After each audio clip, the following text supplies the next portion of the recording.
I'm here to briefly discuss the latest issue of Personal Finance dated February 13 and available on this website February 8.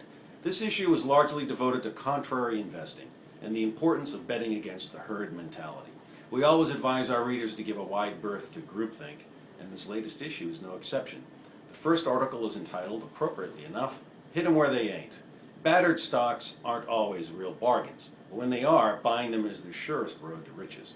Our first article focuses on three beleaguered but sound household names that are now excellent contrary bets: Apple, Boeing, and growth portfolio pick Intel Corp.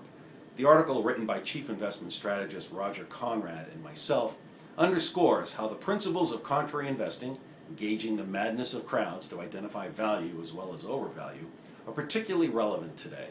For the last 5 years, the consensus has been that Apple could do no wrong. Now, Apple can't seem to do anything right, with a share price that has plummeted. But we explain that Apple still has plenty of mojo left. Likewise, Intel is another tech stalwart suffering from inflated expectations. Intel is the largest semiconductor maker in the world. Considering the recent slowdown in emerging markets and Europe's persistent crises, it shouldn't have been a surprise that consumers have been stingy in buying PCs, which constitute Intel's bread and butter. However, as growth accelerates in regions such as Asia and Europe gets its act together, we expect a pickup in technology spending across the board, providing a boost to Intel. Investors have lost sight of Intel's intrinsic strengths, which will come to the fore as the global economy picks up steam. Meanwhile, we examine Boeing, which is getting punished by investors, unfairly in our view. Boeing's Dreamliner 787 commercial airliner is a game-changing aircraft, a composite-made airplane that's fuel-efficient and quieter. It's already one of the most popular new aircraft models in history. Boeing staked its reputation on the Dreamliner, spending billions to develop the highly advanced aircraft. When a spate of well-publicized woes grounded the aircraft, investors panicked and the stock suffered. But we show why Boeing's best days are ahead.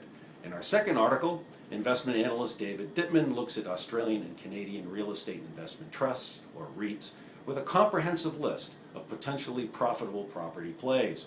In our third article, Jason Burak explains why gold is poised for a breakout thanks to central banks expanding their balance sheets and growing global investor demand. Growth Track and Income Report look at the latest earnings reports and prospects of our portfolio holdings. In our Fund Focus feature, our resident mutual fund expert Benjamin Shepard discusses opportunities in Latin America. Although he doesn't look for Latin exports to return to their surging double-digit growth of 2010-2011 this year, he does expect a turning tide of demand to boost Latin American equities. Ben spotlights the funds most likely to benefit. In our article Update by Kwa Win, he updates past recommendations that have done well for us, such as NIC, which provides e-government services that help governments use the internet to increase internal efficiencies. Basically, it's a way to profit from coming austerity. And rounding out the issue is On the Money, written by Sula Stephanopoulos, which explains that Europe's biggest names are no longer on sale. Given uncertain economic growth in Europe and the US, the better deals now are among mid-sized European companies that enjoy a catalyst for growth. She pinpoints her two favorite investments. It's all in the latest issue of Personal Finance, available online February 8. I'm Managing Director John Persinos, and I urge you to keep sending your comments and suggestions.